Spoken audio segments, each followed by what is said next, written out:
नमस्कार दोस्तों, मैं Jitendra Pal, faculty of Hindi, Chandra IAS परिवार की तरफ से और मेरी तरफ से आप सभी लोगों को गणतंत्र दिवस की बहुत बहुत ढेर सारी शुभकामनाएं। दोस्तों, आज हम आपके लिए बहुत ही प्यारा सा कंटेंट लेके आए हैं दोस्तों।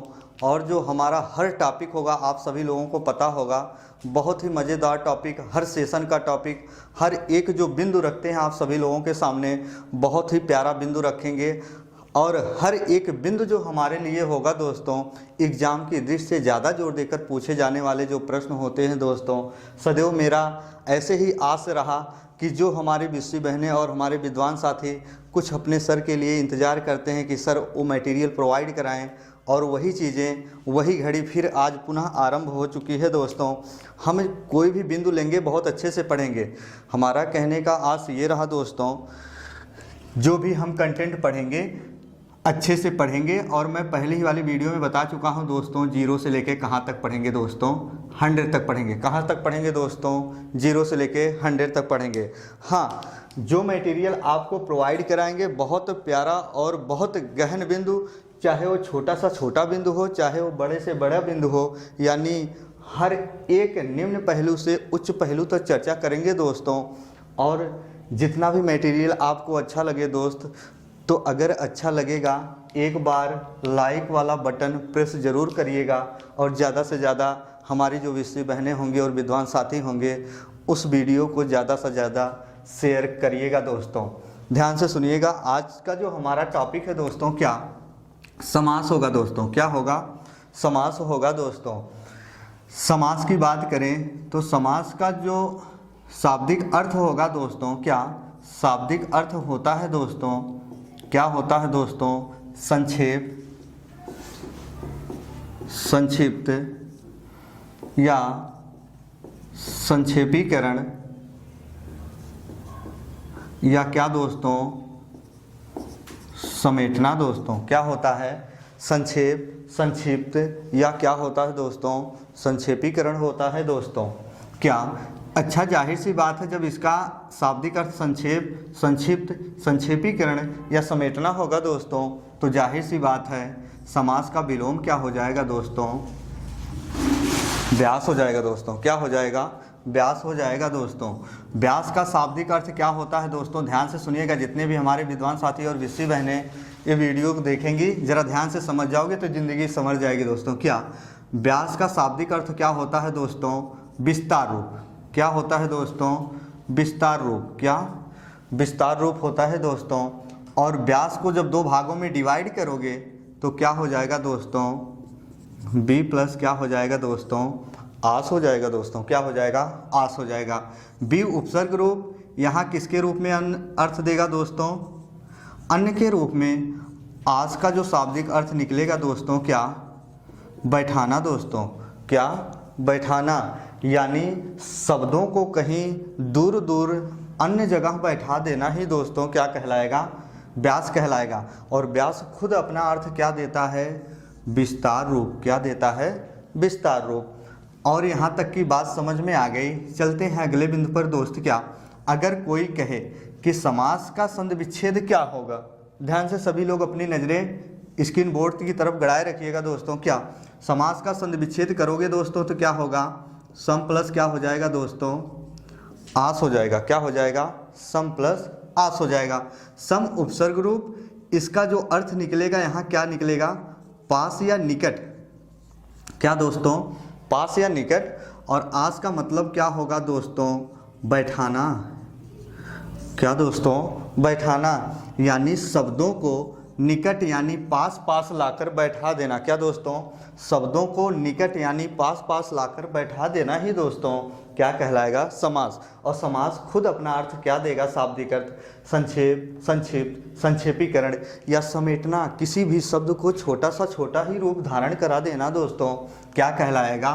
समास कहलाएगा। क्या कहलाएगा? समास कहलाएगा। और समास का अगर विलोम पूछ लिया जाए तो सारी सी जाहिर सी चीज़ें बात पता चल गई। क्या कि समास का विलोम क्या होगा? व्यास। और व्यास को जब दो भागों में तोड़ेंगे तो बी प्लस क्या हो जाएगा? आस हो जाएगा। बी अपना अर्थ दिया अन्य के रूप में, आस अपना अर्थ दिया बैठाना के रूप में। शब्दों को कहीं अन्य यानी दूर दूर बैठा देना ही क्या कहलाएगा? व्यास कहलाएगा। क्या कहलाएगा? व्यास कहलाएगा दोस्तों। आइए आगे चर्चा करते हैं। अगर इसका विप, इसका स्ट्रक्चर समझ में आ गया तो समास में कुछ रखा नहीं गया है। सारी हमारी विश्वी बहनें और विद्वान साथी जरा प्लीज़ इधर ध्यान देंगे। क्या जो चीज़ें बार बार मैं बताने की कोशिश कर रहा हूँ, इसका अभी मैं विप बता रहा हूँ, इसका स्ट्रक्चर बता रहा हूँ, इसके चारों तरफ के तथ्य को बता रहा हूँ। ये चीज़ें खत्म हो जाएंगी तो मज़ा ही कुछ और आ जाएगा। ये चीज़ जो समास है, अगर हम समास की परिभाषा की बात करें, क्या समास के परिभाषा की बात करें तो ज़रा गौर से सुनिएगा सभी लोग। क्या अगर हम परिभाषा की बात करें, इसके क्या परिभाषा की बात करें तो इसकी परिभाषा क्या निकल के आती है? जो पाठ्य सामग्री की भावनाओं में सदैव बाधित करके दिए जाते हैं प्रश्न, क्या कि दो या दो से, क्या दो या दो से अधिक शब्दों के सार्थक मेल को समास कहते हैं। क्या कहते हैं? समास कहते हैं। दो या दो से अधिक शब्दों के सार्थक मेल को समास कहते हैं। जरा जो हमारी विश्वी बहनें और विद्वान साथी पुस्तक में जरूर पढ़ बैठते हैं हम लोग गलती से उसकी परिभाषा, क्या आप लोगों ने कभी इस पर गौर किया क्या कि दो या दो से अधिक, यानी दो शब्द तो समझ में आते हैं, बट जो तीसरा शब्द होगा वही क्या कहलाता है? जो अधिक के रूप में प्रयोग होता है। जैसे मैंने यहाँ लिखा क्या दोस्तों, मन, कर्म और क्या दोस्तों, वचन। क्या? मन, कर्म, वचन। ऐसे मैं लिख देता हूँ क्या, तन, मन, धन से मैं देश की सेवा करूँगा। क्या? तन मन धन से मैं देश की सेवा करूँगा। यहाँ देखो, दो या दो से अधिक शब्द, दो या दो से अधिक शब्द यानी दो शब्द तो हो गए। जैसे ही तीसरा शब्द आएगा तो वही क्या कहलाता हमारे लिए? दो या दो से अधिक शब्द। दो शब्द हो गए, जैसे ही तीसरा शब्द यहाँ मिला क्या? धन। यहाँ क्या मिला? वचन। यानी दो या दो से अधिक शब्द यानी तीसरा जैसे ही दोस्तों होगा और उसी के सार्थक मेल को ही क्या कहते हैं दोस्तों? समास। यानी दो या दो से अधिक शब्दों के सार्थक मेल को क्या कहते हैं? समास। जितने भी हमारे विद्वान साथी और विश्वी बहनें इस वीडियो को देख रहे हैं, जरा एक चीज़ें सोचिएगा क्या कि जो हमारी परिभाषा होती है सदैव परिभाषा नहीं पूछी जाती। यहाँ तक की बात समझ में आई। परिभाषा सिर्फ मैं पहले बार बार कह चुका हूँ क्या कि परिभाषा हमारे आत्मा की संतुष्टि के लिए है, बट सही विकल्प का चयन नहीं कराता दोस्तों। लेकिन चीज़ें क्या पूछी जाती हैं, कहाँ से प्रश्न आते हैं, सदैव एग्जामिनर कहाँ से प्रश्न उठा लेता है, तो चीज़ें सुनिएगा, पुनः बातों को दोहरा रहा हूँ।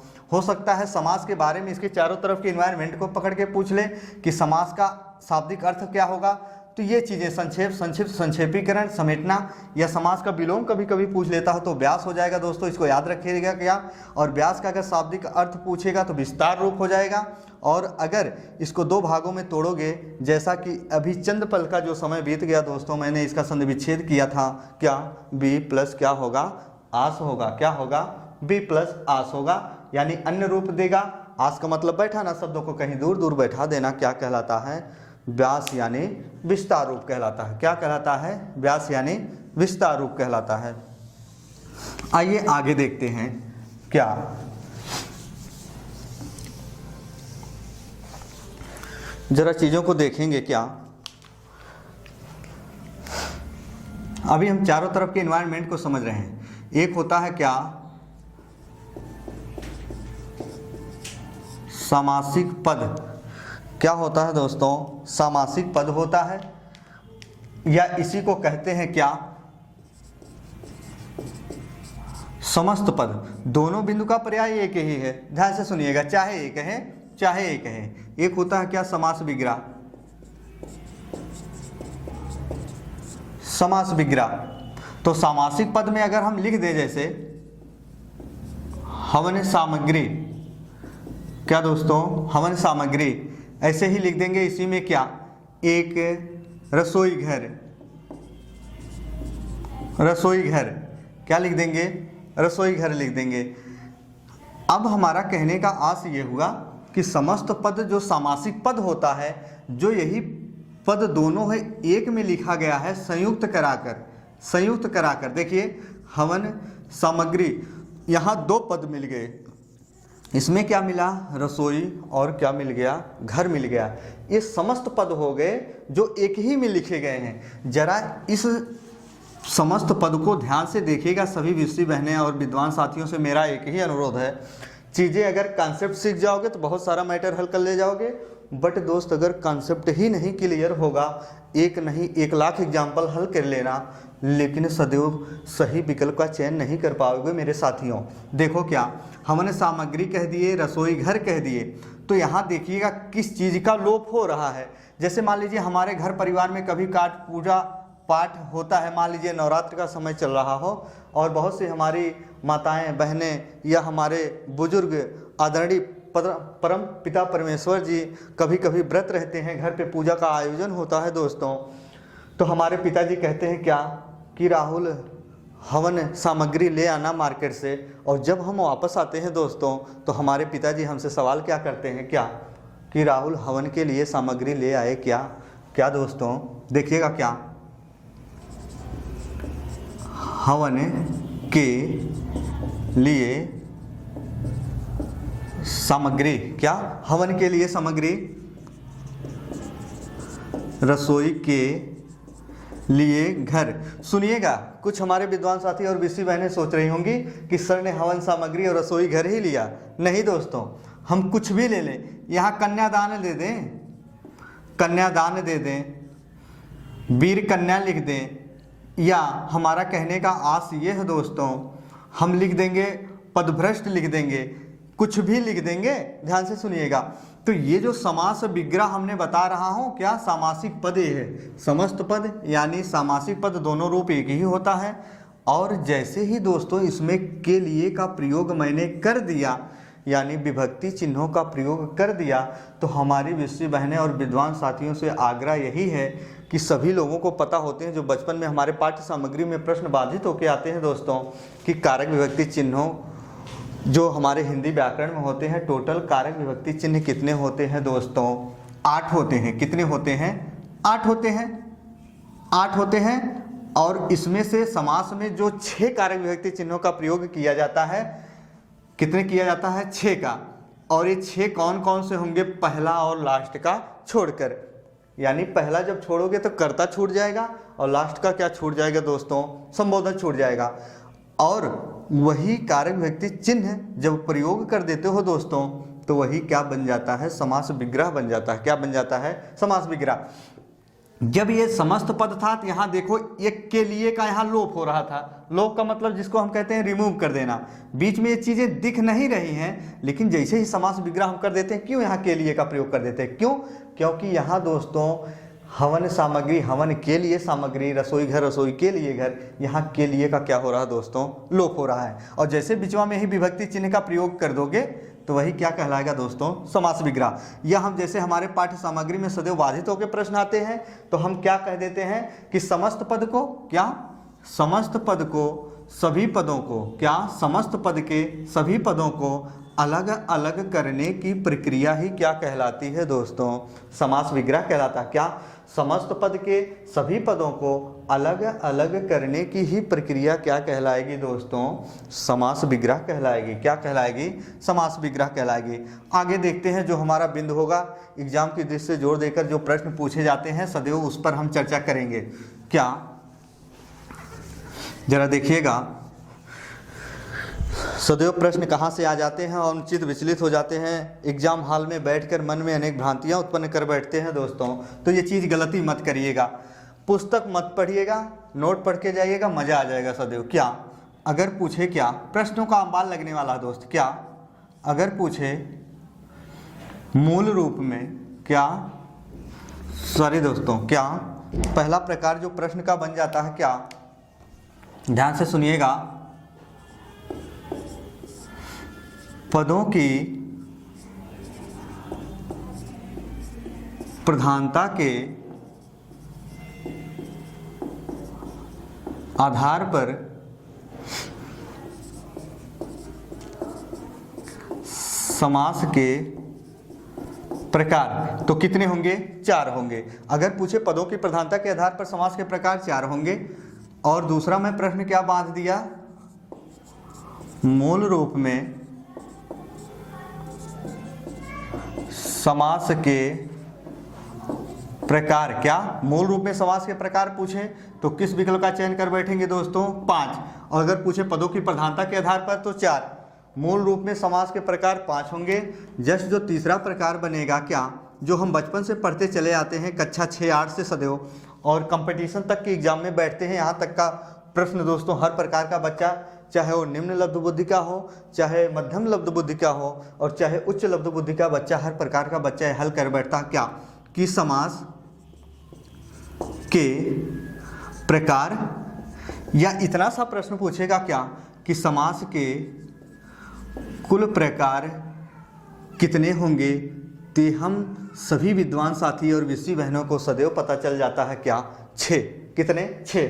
समास के प्रकार अगर कहेगा सिर्फ या कुल प्रकार तो किस विकल्प का चयन करेंगे? 6। और मूल रूप में समास पूछेगा तो 5, और पदों की प्रधानता के आधार पर पूछेगा दोस्तों तो 4। ज़्यादातर एग्जाम की दृष्टि से जोर देकर वाले आने वाले प्रश्न हैं। पिछली बार टेट सुपर टेट में यहाँ से प्रश्न बन गए थे, तो जो हमारी विद्वान साथी और विषी बहनें सदैव चंद्रा IAS परिवार में ऑफलाइन कक्षा में उपस्थित थी, तो जितेंद्र सर के द्वारा, जो फैकल्टी ऑफ हिंदी के द्वारा, उनके माध्यम से बताए गए सारे विद्वान साथी और विषी बहनों का प्रश्न सदैव सही हो गया था। और जो हमारी विषी बहनें और विद्वान साथी चंद्रा IAS की क्लासें ऑफलाइन नहीं ले सकते हैं, तो उनके लिए चंद्रा IAS का परिवार सदैव निस्वार्थ भाव की सेवा करने के लिए सदैव तत्पर है। दोस्तों ध्यान से सुनिएगा, ये भी समझ लीजिएगा। अब हम एग्जाम की दृष्टि से जोर देकर और प्रश्न बताने वाले हैं, अपनी नज़रों को सदैव इधर ही गड़ाए रखिएगा। क्या देखिएगा, एक एक पर चर्चा करते हैं। क्या पदों की प्रधानता के आधार पर, क्या दोस्तों पदों की प्रधानता के आधार पर जो मैंने समास के प्रकार कहा कितने? 4। अगर वो चीज़ें और डीप कॉन्सेप्ट पर पूछी जाएं तो सदैव क्या, पहला क्या होता है? अव्ययी भाव समास। पहला क्या होता है? अव्ययी भाव समास। दूसरा क्या होता है? तत्पुरुष समास।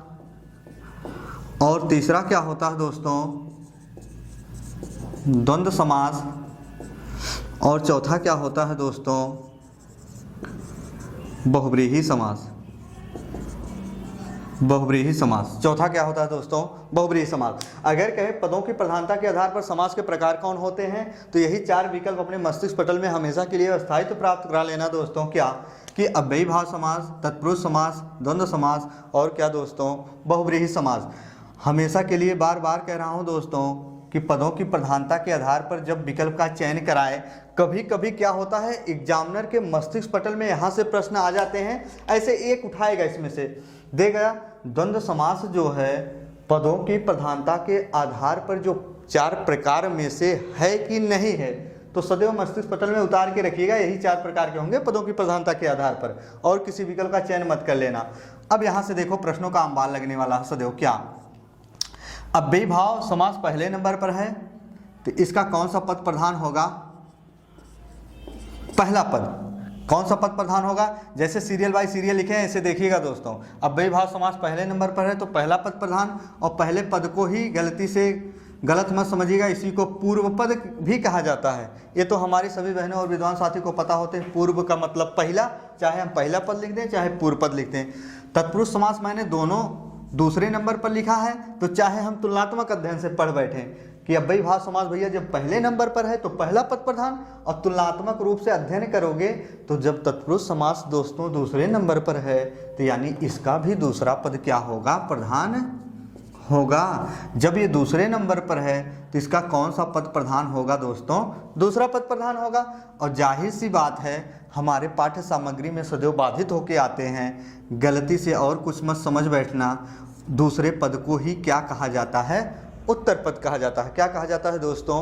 उत्तर पद कहा जाता है। ध्यान से देखिएगा। क्या तत्पुरुष समास दूसरे नंबर पर है तो दूसरा पद प्रधान, उसी को क्या कहा जाता है? उत्तर पद प्रधान। द्वंद्व समास तीसरे नंबर पर है, तो यानी इसका दोनों पद प्रधान होता है दोस्तों। क्या होता है? दोनों पद प्रधान होता है। द्वंद्व समास तीसरे नंबर पर है, दोनों पद प्रधान होगा। पुनः बातों को दोहरा रहा हूं, सभी विद्वान साथी और विषी बहनें देखें। क्या अव्ययी भाव समास पहले नंबर पर पहला पद प्रधान, तत्पुरुष समास दूसरे नंबर पर दूसरा पद प्रधान, द्वंद्व समास जब तीसरे नंबर पर है, अब तक तो वहां पहला और दूसरा लगा था, अब यहाँ क्या कह रहा भैया कि जो द्वंद्व समास है इसका दोनों ही पद प्रधान होगा। क्या होगा? दोनों ही पद प्रधान का मतलब दोनों ही पद क्या होंगे? बहुत ही महत्वपूर्ण होंगे। और जब एग्जामिनर और डीप कॉन्सेप्ट पे चर्चा कर देगा तो ध्यान से सुनिएगा। पुलिस उपनिरीक्षक में पूछा गया प्रश्न क्या कि द्वंद्व, इसे कहा था क्या कि किस समास का दोनों ही पद गौण नहीं होता? क्या? गौण नहीं होता। जो द्वंद्व समास होगा सदैव इसका दोनों ही पद गौण नहीं होगा। इसका मतलब ये रहा दोस्तों कि इसका दोनों ही पद क्या है? बहुत ही महत्वपूर्ण है। यानी दोनों पद क्या होंगे? प्रधान होंगे। यानी कोई पद गौण नहीं होगा। बहुव्रीहि समास लास्ट पे है, यानी इसका दोनों पद क्या होगा? गौण होगा। और गौण का शाब्दिक अर्थ किससे हम लेते हैं? क्या दोस्तों? जिसका महत्व कम हो। क्या हो? जिसका महत्व कम हो। यानी किसी तीसरे पद का अर्थ ग्रहण कराते हैं। क्या? यानी किसी तीसरे पद का अर्थ ग्रहण करते हैं। यानी दोनों पद इसके क्या होंगे? गौण होंगे। गौण का मतलब जिसका महत्व कम हो। और ये जो बहुव्रीहि समास होते हैं इसके दोनों पद गौण होते हैं, दोनों पद महत्वपूर्ण नहीं होते हैं। अर्थात हम कोई तीसरा पद क्या कराते हैं दोस्तों? ग्रहण कराते हैं। तीसरा पद हमारे लिए क्या होता है? महत्वपूर्ण होता है। आ जाओ हम अगले बिंदु पर चर्चा करते हैं। जरा क्या ध्यान से अपनी नजरें गड़ाए रखिएगा स्क्रीन बोर्ड की तरफ दोस्तों। प्रश्नों का अंबार लगने वाला है। क्या?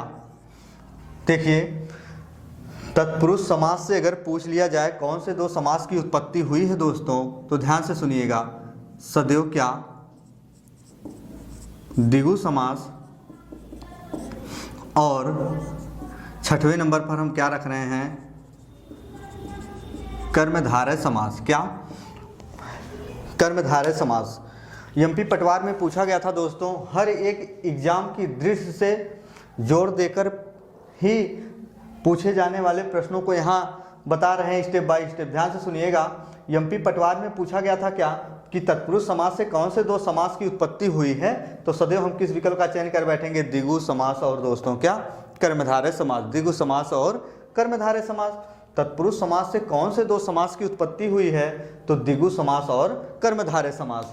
आ जाओ अपने बिंदु पर। जो घड़ी बीत गई अभी जस्ट मैंने चर्चा किया था, जब तत्पुरुष समास दूसरे नंबर पर है, इसका दूसरा पद प्रधान होता है, तो जाहिर सी बात है मेरी बहनों और मेरे विद्वान साथियों, जब तत्पुरुष समास से दो समास जो उत्पत्ति हुई है इनकी, यानी इसका भी दूसरा ही पद क्या होगा दोस्तों?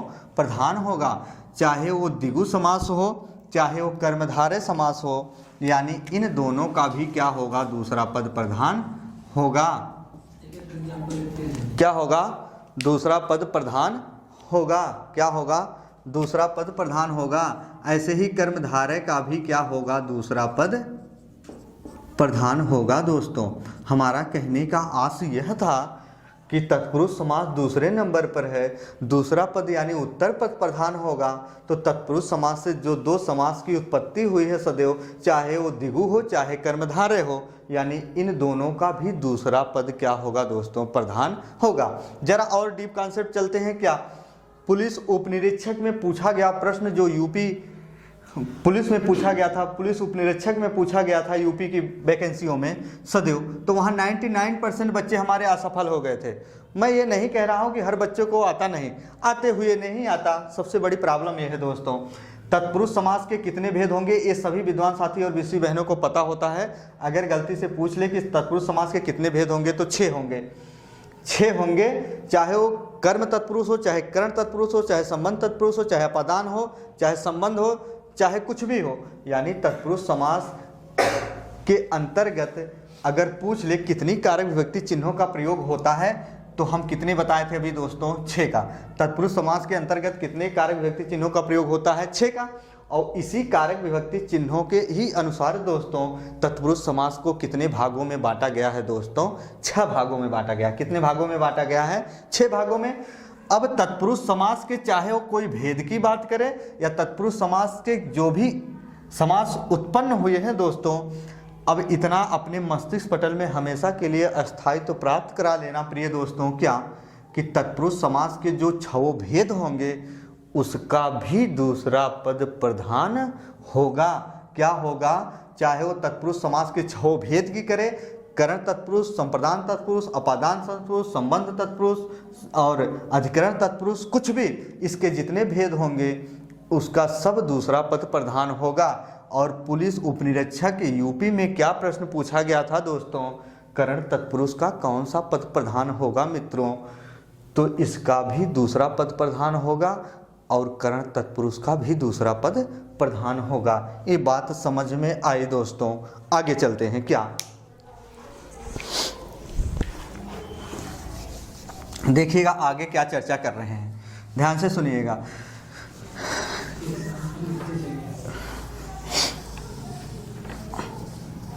अभी मैं इसके बीफ की बात कर रहा हूं। जितने भी हमारे विद्वान साथी धैर्य रख के देखिएगा, वीडियो को स्किप करके मत देखिएगा दोस्तों, मज़ा सेशन बेकार हो जाएगा, ज़िंदगी संवर जाएगी, बार बार पढ़ने की ज़रूरत नहीं पड़ेगी। हर बुक, हर कंसेप्ट, हर बुक नहीं बता पाएगी, लेकिन जितेंद्र सर के द्वारा यहाँ सारी चीज़ें आपको बताई जाएंगी। एक भी टॉपिक छूटेगा नहीं, धैर्य करके देखिएगा, मज़ा ही कुछ और आ जाएगा। अगर पूछेगा क्या, मूल रूप में हम बात कर रहे हैं, मूल रूप में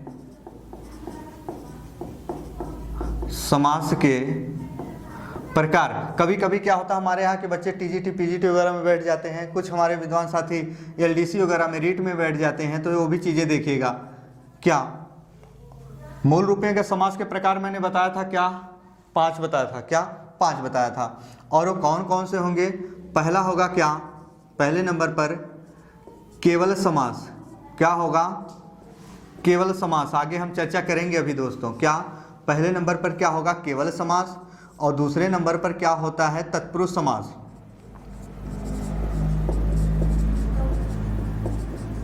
कंपटीशन बढ़ गया है दोस्त, डीप कॉन्सेप्ट पढ़ना जरूरी। ऊपर ऊपर के प्रश्न आने बंद हो गए। हमारी बहनों, हमारी विद्वान साथियों से यही आग्रह है कि अच्छे से पढ़ाई करें सभी लोग।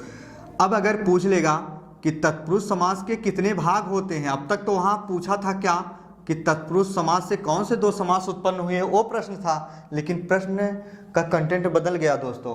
तत्पुरुष समास के कितने भाग होते हैं, तो हम किस विकल्प का चयन करेंगे दोस्तों? सदैव 2 का। कितने?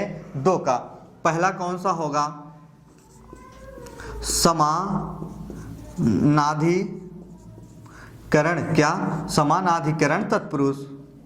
और दूसरा हम यहाँ क्या लिख रहे हैं?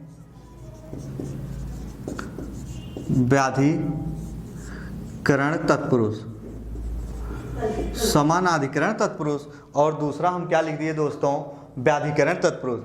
और डीप कॉन्सेप्ट पर चर्चा करेगा तो कुछ हमारे विद्वान साथी जो टीजीसी पीडीसी तैयारी करते हैं तो ध्यान से सुनो। तत्पुरुष समास के 2 भाग होंगे, समानाधिकरण तत्पुरुष, व्याधिकरण तत्पुरुष। अगर पूछ लिया जाए सदैव समानाधिकरण तत्पुरुष के अंतर्गत कौन कौन से समास आते हैं, तो मजा आ गया। क्या? द्विगु समास। और क्या दोस्तों? कर्मधारय समास। क्या? द्विगु समास और क्या? कर्मधारय समास। आ जाओ इस पर। जो व्याधिकरण तत्पुरुष होता है, अगर और डीप कॉन्सेप्ट पर चर्चा करना चाहें तो व्याधिकरण तत्पुरुष के अंतर्गत जितने भी हमारे तत्पुरुष समास के भेद होते हैं, क्या? तत्पुरुष समास के भेद। और भेद में क्या आ जाएगा? कारक विभक्ति चिन्हों के अनुसार ही कितने होते हैं दोस्तों, मैं पहले ही बता चुका हूं। कितने? 6। कितने?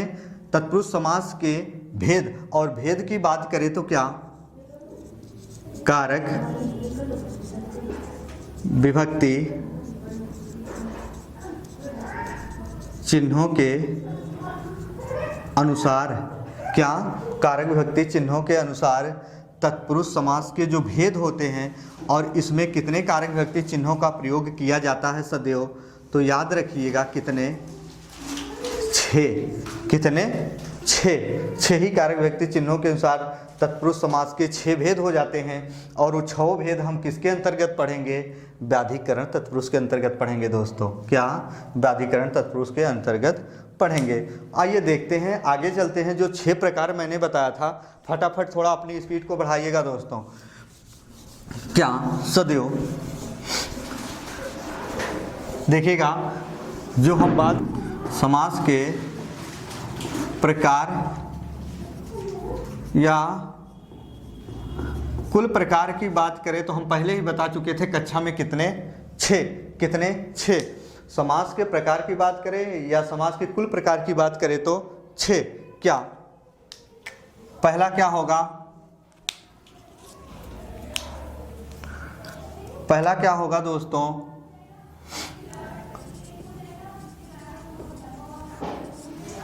अव्ययी भाव समास और दूसरा तत्पुरुष समास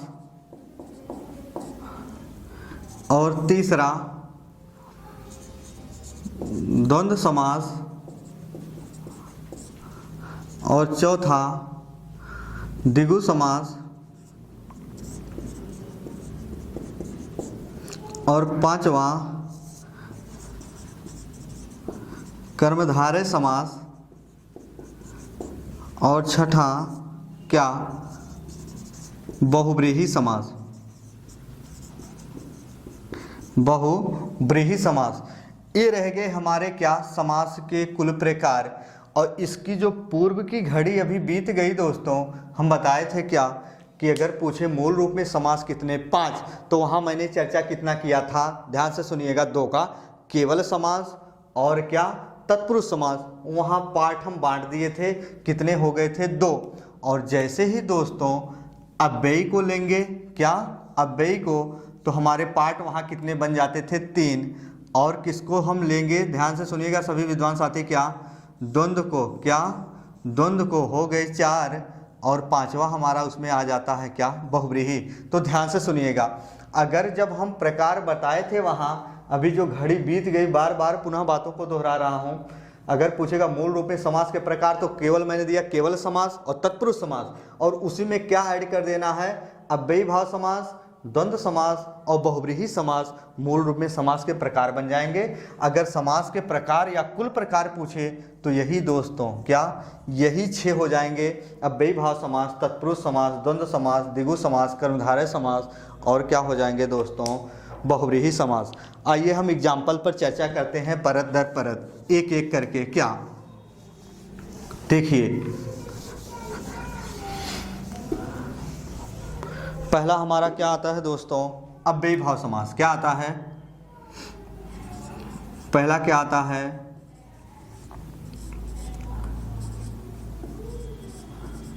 अव्ययी भाव समास आता है। क्या आता है? अव्ययी भाव समास आता है। हमारा कहने का मतलब ये हुआ, अव्ययी भाव समास का पहला पद प्रधान होता है, यहाँ तक की तो चर्चा हो चुकी थी। अब हम और डीप कॉन्सेप्ट में चलते हैं। क्या अगर पूछे अव्ययी भाव समास के कितने पार्ट होंगे या कितने भाग होंगे, तो 2 होंगे। क्या पहला क्या होता है? अव्यय पद पूर्व, और दूसरा क्या होता है? नाम पद पूर्व। पहला क्या होता है? अव्यय पद पूर्व दोस्तों, और दूसरा क्या होता है? नाम पद पूर्व। और अव्यय पद पूर्व में कौन से उदाहरण आते हैं आपके? कौन? उपसर्ग वाले। उपसर्ग वाले एग्जाम्पल ही किसमें आएंगे? अव्यय पद पूर्व में आएंगे। और नाम पद पूर्व में क्या आते हैं? शब्दों की आवृत्ति होती है दोस्तों। क्या होगी? शब्दों की आवृत्ति होती है। अव्यय पद पूर्व में उपसर्ग वाले एग्जाम्पल, नाम पद पूर्व में क्या होगा? शब्दों की आवृत्ति होगी। यहाँ तक की चर्चा हो गई और बात भी समझ में आ गई होगी। अब जरा एक चीज़ हम बताएंगे, हालांकि जो हमारी चंद्रा IAS के परिवार की सभी विषय बहनें और विद्वान साथी, उनको तो मालूम है, जो हमारी बहनें और विद्वान साथी चंद्रा IAS परिवार में सदैव सम्मिलित नहीं हो पा रही किसी समस्याओं के कारण या ज़्यादा दूरी होने के कारण, तो चंद्रा परिवार सदैव उन्हीं की नहीं बल्कि हमारे सभी विद्वान साथी और विषय बहनों के लिए निस्वार्थ भाव की सेवा करने के लिए तत्पर तैयार है दोस्तों। अपनी नज़रें सिर्फ स्क्रीन बोर्ड की तरफ गड़ाए रखिए, और अगर आपको कंटेंट मिले दोस्तों अच्छा, तो एक बार लाइक का बटन प्रेस ज़रूर करिएगा और शेयर करिएगा, सब्सक्राइब करिएगा दोस्तों, ताकि पुनः मैं और एनर्जी के साथ आप सभी के लोगों के सामने अच्छे से अच्छे मटेरियल को ला सकूं दोस्तों। देखिएगा क्या, अव्यय पद पूर्व उपसर्ग वाले एग्जाम्पल, नाम पद पूर्व में शब्दों की आवृत्ति। हम जब ऑफलाइन कक्षा लिए थे, जो हमारी विषय बहनें थी या जो हमारे विद्वान साथी नहीं भी जान पाए हैं, तो डीप कॉन्सेप्ट बता रहे हैं, समाज का सारा स्ट्रक्चर ही समाप्त हो जाएगा दोस्तों। ध्यान से सुनिएगा क्या, जो हमारे विद्वान साथी नहीं पढ़ पाए हैं या विषय बहनें, तो इतना तो पता होगा क्या, विकारी शब्द कितने होते हैं दोस्तों। क्या विकारी शब्द कितने होते हैं, तो हम किस विकल्प का चयन कर बैठेंगे, 4। कौन कौन से दोस्तों, संज्ञा, सर्वनाम, विशेषण और दोस्तों क्या, क्रिया। अगर आपसे कोई सदैव पूछे क्या कि विकारी शब्द कितने होते हैं, तो क्या, संज्ञा, सर्वनाम, विशेषण और क्रिया। विकारी शब्द 4 होते हैं, क्या, संज्ञा, सर्वनाम, विशेषण और क्रिया।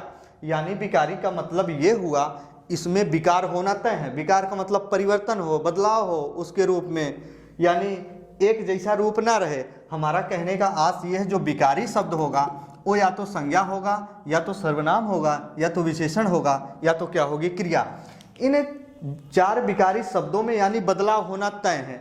हम जैसे एक दोस्तों, यहाँ सारे कंटेंट नहीं बताए जा सकते, समय का अभाव देखते हुए हमें सारी चीज़ों पर विग्रह करना है और सारी चीज़ों पर डीप कॉन्सेप्ट पर चर्चा करना है, तो जरा एक एक बिंदु पर देखेंगे। हालांकि देखिए क्या, जैसे मैं एक शब्द लिख दिया दोस्तों, क्या, शहर। अब शहर का नाम लेते ही हमारे मस्तिष्क पटल में प्रश्नों का अंबाल लग जाना चाहिए कि शहर क्या है दोस्तों, संज्ञा। क्या हो गया, संज्ञा। हम लिख दिए दोस्तों क्या, भय। हम लिख दिए दोस्तों क्या, धर्म। ध्यान से सुनिएगा, ये शहर लिख दिया, भय लिख दिया, धर्म लिख दिया, कुछ भी लिख दे, प्रश्नों का अंबार तुरंत लग जाना चाहिए। अब शहर क्या रह गया, संज्ञा। अब संज्ञा जो भी हमारे विद्वान साथी और विषय बहनें सदैव कक्षा में उपस्थित होकर पढ़ी हैं, सारे कंटेंट उनको पता है। जो हमारी विषय बहनें ना पढ़ी हों, सदैव उस घड़ी का इंतजार करें, वो भी मजा आ जाएगा। क्या, अब ये शहर है, जो शहर कौन सी संज्ञा होगी, जातिवाचक संज्ञा। कौन सी, जातिवाचक संज्ञा। हमारा कहने का आस ये रहा दोस्तों, ये शहर हो गया हमारा संज्ञा, जातिवाचक संज्ञा। ये भी हमारा क्या होगा, भय संज्ञा। धर्म क्या हो गया दोस्तों, संज्ञा।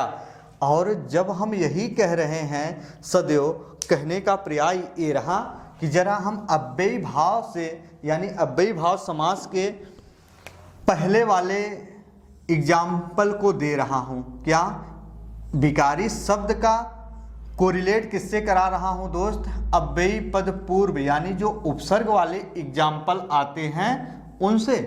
यानी जो अव्ययी भाव समास होते हैं उनके 2 पार्ट होंगे, अव्यय पद पूर्व, नाम पद पूर्व। तो अव्यय पद पूर्व जो एग्जाम्पल रख रहे हैं, इसका हम कोरिलेट किससे करा रहे हैं दोस्तों, विकारी शब्द से। किससे करा रहे हैं, विकारी शब्दों से। और ध्यान से सुनिएगा, चीज़ें सब समझ में आ जाएंगी। जैसे मैं अव्यय पद पूर्व उपसर्ग वाले एग्जाम्पल लिख रहा हूँ दोस्तों, क्या, मजा ही कुछ और आ जाएगा। प्रतिदिन, क्या दोस्तों, प्रतिदिन लिख दिया मैंने दोस्तों। क्या लिख दिया, एक नहीं 1 लाख एग्जाम्पल हल करोगे दोस्तों, मजा आ जाएगा। प्रतिदिन लिख दिया मैंने। निर्भय लिख दिया दोस्तों हमने। क्या लिख दिया, निर्भय हमने लिख दिया। और ऐसे ही तमाम एग्जाम्पल आ जाते हैं दोस्तों। क्या, जैसे देखो क्या, भरमार आ जाएगा। क्या आ जाएगा दोस्तों, भरमार आ जाएगा। ऐसे दोस्तों क्या आ जाएगा, यथार्थ आ जाएगा।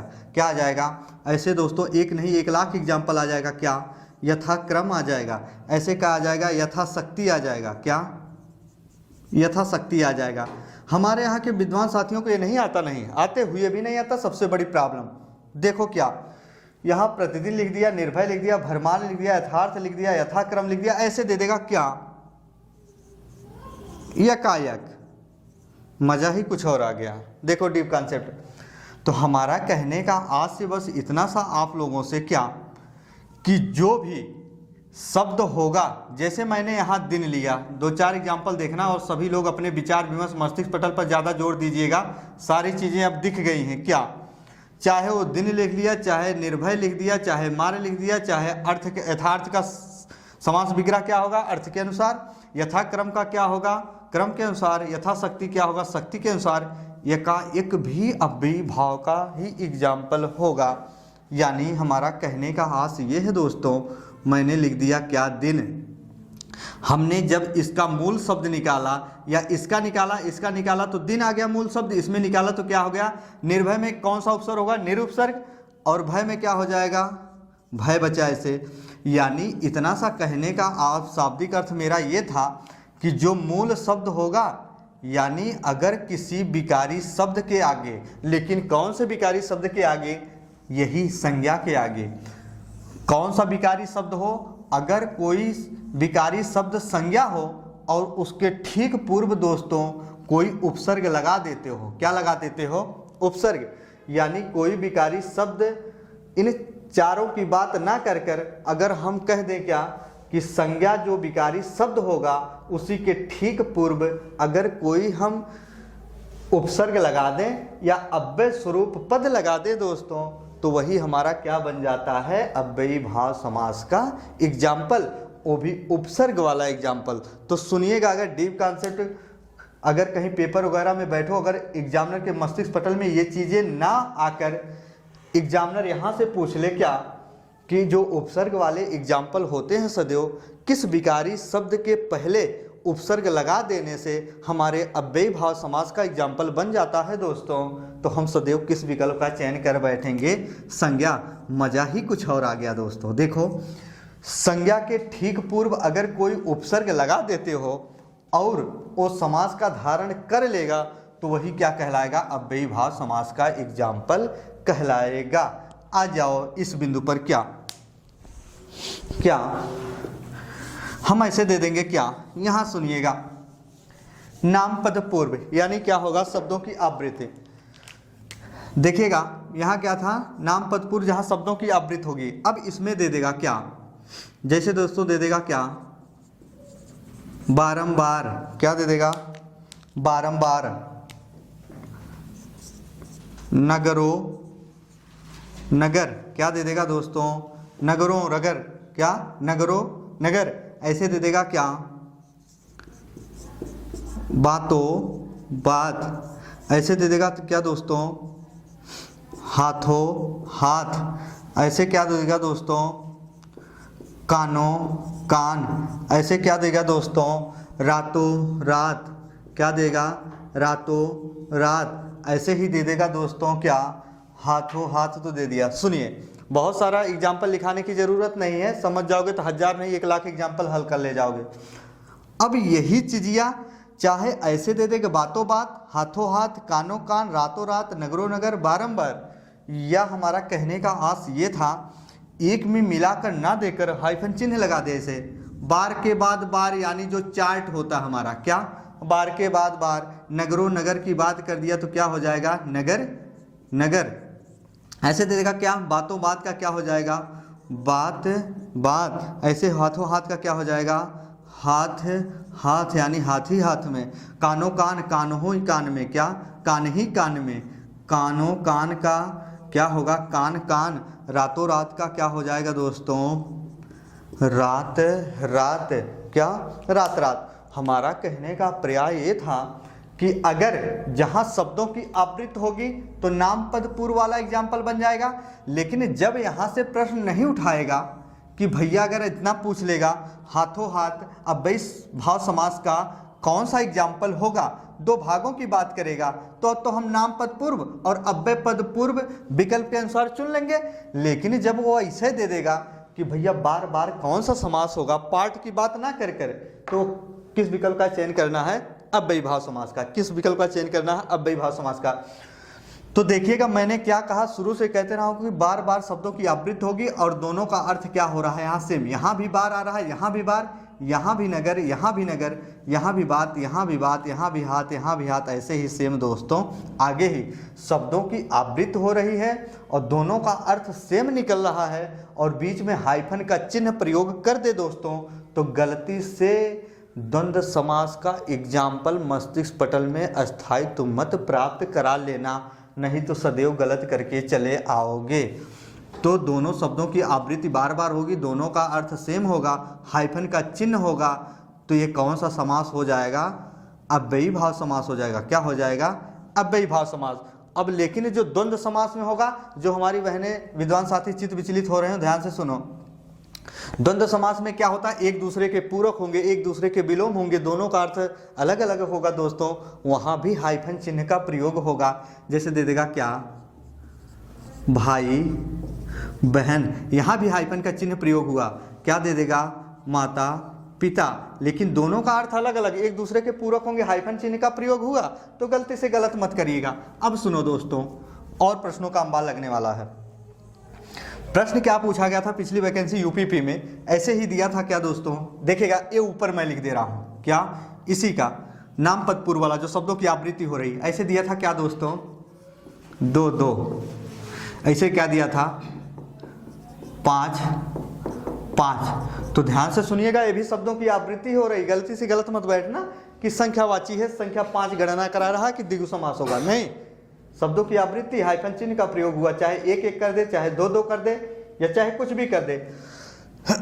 तो वो कौन सा एग्जाम्पल हो जाएगा, नाम पद पूर्व यानी शब्दों की आवृत्ति, यानी कौन सा समास के अंतर्गत आते हैं सब, अव्ययीभाव समास के अंतर्गत। किसके, अव्ययीभाव समास के अंतर्गत। एक चीज जरा और देखिएगा दोस्तों, इसमें सदैव क्या पूछा जाता है, इस चीज को मैं अच्छे से बता रहा हूं, ध्यान से सुनो सभी लोग। यहां तक की तो बात समझ में आ गई होगी सभी लोगों को। देखो आगे,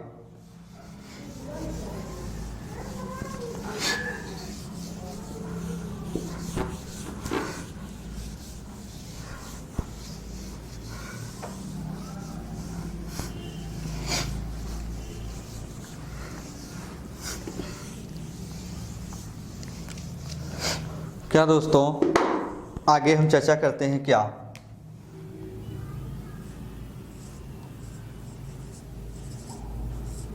तत्पुरुष। क्या दोस्तों, तत्पुरुष समास। क्या दोस्तों, तत्पुरुष समास। क्या दोस्तों, तत्पुरुष समास। और तत्पुरुष समास हम जो चर्चा का विषय बना रहे हैं दोस्तों, वो अगर हम बात करें तत्पुरुष समास के कितने भेद होते हैं, तो हम सभी लोग किस विकल्प का चयन करेंगे दोस्तों, 6। कितने का दोस्तों, 6।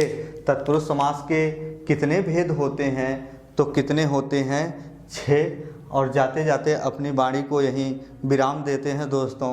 अगर हमारा वीडियो अच्छा लगा हो तो एक बार लाइक वाला बटन प्रेस ज़रूर करिएगा और सब्सक्राइब करिएगा, और अपने दोस्तों के साथ शेयर और साझा ज़रूर करिएगा दोस्तों, ताकि हमारे अंदर और एनर्जी आए और अच्छा सा अच्छा मैटर, चंद्रा परिवार एक जो अपना भरोसे का मंच है दोस्तों, और अच्छा मटेरियल आप सभी लोगों तक पहुंचाए। धन्यवाद।